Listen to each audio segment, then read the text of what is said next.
इस वीडियो में हम पढ़ेंगे कंडक्शन ऑफ नर्व इम्पल्स।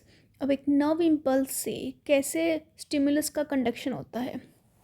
तो सबसे पहले neurons are excitable cells surrounded by ECF. जैसे एक जो नर्व सेल है उसको हम न्यूरॉन कहते हैं, वो एक्साइटेबल सेल्स होते हैं, मतलब जैसे उन्हें स्टिमुलस मिलता है दे गेट एक्साइट, एंड उनके जो आसपास होता है वो ईसीएफ जिसको कहते हैं एक्स्ट्रा सेलुलर फ्लूइड। जैसे हमारे सेल में साइटोप्लाज्म होता है, ऐसे नर्व के आसपास ये न्यूरॉन है, उसके आसपास एक्स्ट्रा सेलुलर फ्लूइड होता है।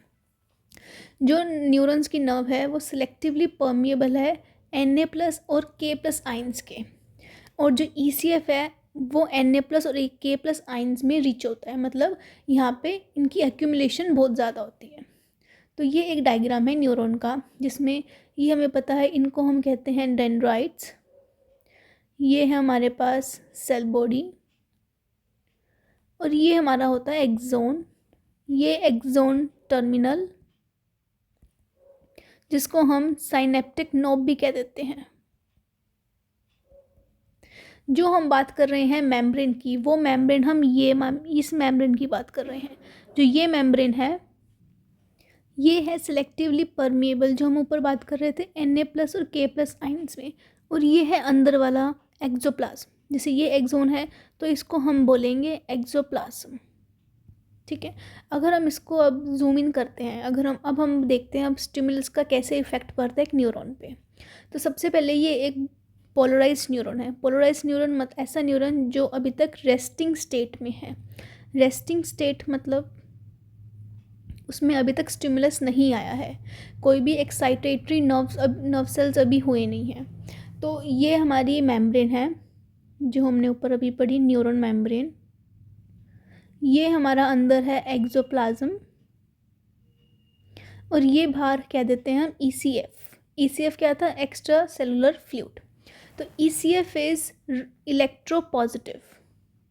इलेक्ट्रोपॉजिटिव मतलब जो कि पॉजिटिव आइंस में रिच हो, एंड एक्सोप्लाज्म इज इलेक्ट्रोनेगेटिव, मतलब जिसके पास नेगेटिव आइंस ज़्यादा हो या नेगेटिव चार्ज ज़्यादा हो।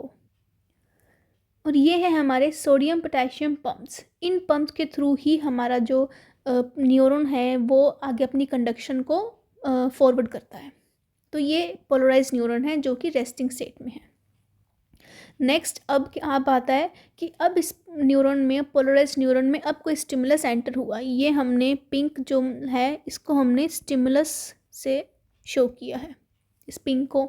तो ये जब स्टिमुलस आया, हम देखो stimulus has arrived and resulting in an influx of Na+ in the axoplasm. जैसे स्टिमुलस आता है, जो बाहर ECF में Na+ और K+ थे, हमें पता है ECF इनमें रिच था।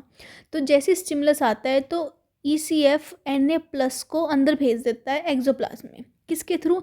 इन चैनल्स के थ्रू, इन सोडियम पोटेशियम चैनल्स के थ्रू।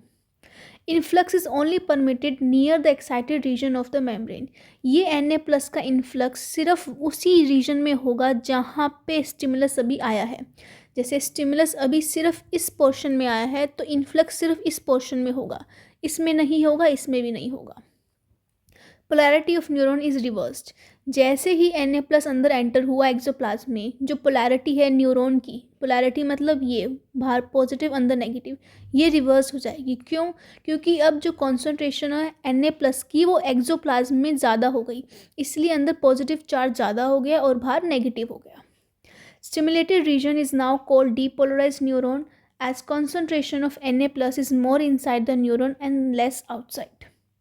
जो स्टिमुलेटेड रीजन है न्यूरॉन का उसको हम कहते हैं डीपोलराइज्ड न्यूरॉन, मतलब जहाँ पे स्टिमुलस आया है उसको कहेंगे डीपोलराइज्ड, और जहाँ पे नहीं आया है वो हमने क्या बोला था? वो है पोलराइज्ड।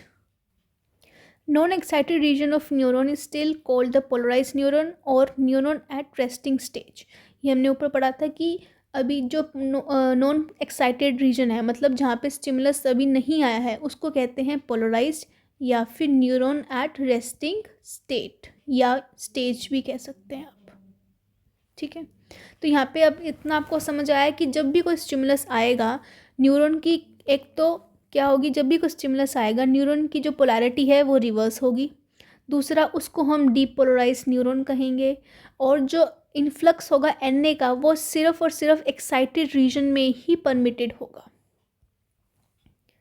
नाउ नेक्स्ट, अब जैसे जैसे स्टिमुलस आया वो आगे कैरी फॉरवर्ड भी होगा। अब पहले यहाँ पे था, अब वो यहाँ आ चुका है, ठीक है। As the stimulus moves further the earlier depolarized has now become repolarized by allowing 3Na plus out and 2K plus in. देखो पहले यहाँ पे था, अब वो यहाँ पे आ चुका है।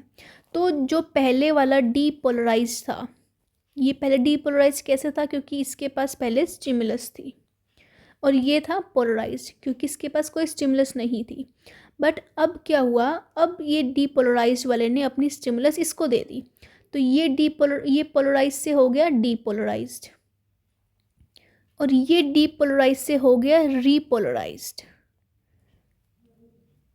मतलब स्टिमुलस देने के बाद वो न्यूरॉन रीपोलराइज हो जाता है, और जो पहले वाला पोलराइज है वो डीपोलराइज हो जाता है। For neuron to become repolarized, every 3Na needs 2K positive as a balanced state. अब सेम चीज़ होगी, पोलैरिटी तो रिवर्स होगी क्योंकि स्टिमुलस कैरी फॉरवर्ड हुआ है, वही यहाँ पे Na प्लस का इन्फ्लक्स होगा।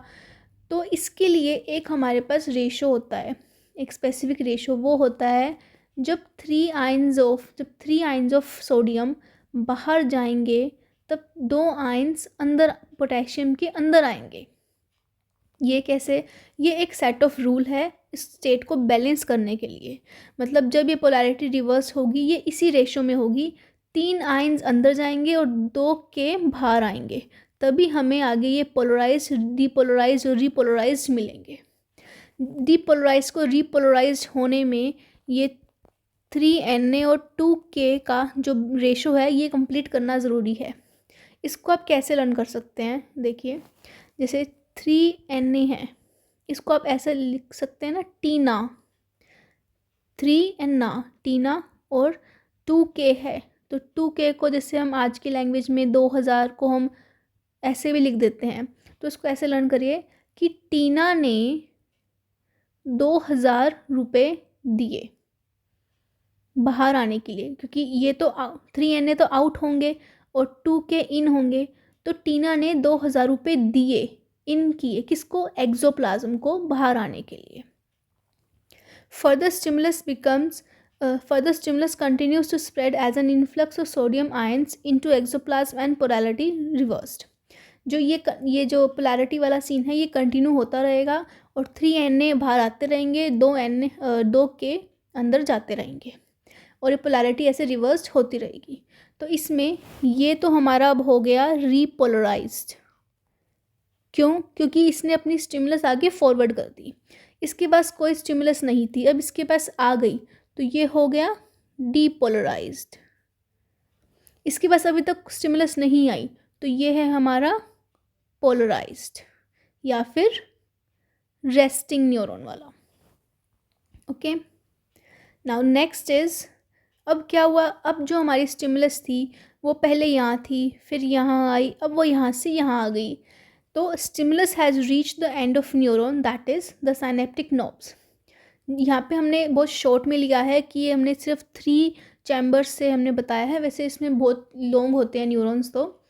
तो अब इसमें जो न्यूरॉन है अब वो एंड पे आ गया। जब वो एक स्टिमुलस एक्सोन के एंड पे, मतलब यहाँ पे ये एक्सोन टर्मिनल पे आ चुकी है।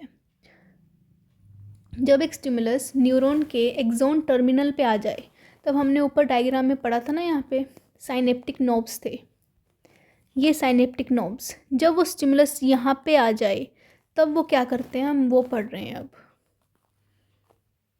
तब impulse gets transfer to the next neuron through chemical vesicles. ये केमिकल वेसिकल्स आपको याद होगा, हमने एसिटाइल कोलिन एंजाइम पढ़ा है एक, जो कि ये साइनेप्टिक नोब्स होते हैं। ये आगे डेंड्राइट्स के रिसेप्टर्स होते हैं, यहाँ पे जो साइनेप्टिक क्लेफ्ट होता है उसके बीच में केमिकल वेसिकल्स होते हैं एसिटाइल कोलिन के, या और भी जो न्यूरोट्रांसमीटर्स होते हैं। Neurotransmitters is the word, transmitters, जो कि आगे इसको कैरी फॉरवर्ड करते हैं। इसका एक एग्जांपल एसिटाइल कोलिन। तो जो वो इम्पल्स इन वेसिकल्स में केमिकल की फॉर्म में पैक हो जाते हैं, and then it gets transfer to the next neuron, और उनकी डेंड्राइट्स को दे देते हैं, and then again this whole process continues. तो अब इसमें हम देखते हैं, सबसे पहले हमने क्या पढ़ा था, यहाँ पे कोई न्यूरॉन नहीं, यहाँ पे कोई स्टिमुलस नहीं आया था, तो ये था पोलराइज्ड न्यूरॉन। फिर जब यहाँ पे स्टिमुलस आया तो ये बन गया डीपोलराइज्ड। फिर इस डीपोलराइज्ड ने अपनी आगे स्टिमुलस फॉरवर्ड कर दी, तो जो ये वाला था ये तो बन गया रीपोलराइज्ड, और ये वाला बन गया डीपोलराइज्ड, और ये अभी भी पोलराइज्ड ही है। फिर हमने देखा जब एंड में जाते जाते इसके पास स्टिमुलस आ गया, तो वो एक्सॉन टर्मिनल पे पहुंचा, तो उसने अपनी पोलैरिटी तो रिवर्स की, लेकिन जब वो साइनेप्टिक नोब पे पहुंचा तब जाके वो केमिकल वेसिकल्स जो कि न्यूरोट्रांसमीटर्स हैं उसके थ्रू अपना इम्पल्स आगे कैरी फॉरवर्ड करेगा। तो इसमें अगर आपको कोई भी डाउट हो, कुछ भी आपको नहीं समझाया हो, तो प्लीज़ कमेंट बॉक्स में लिखिए। Thank you.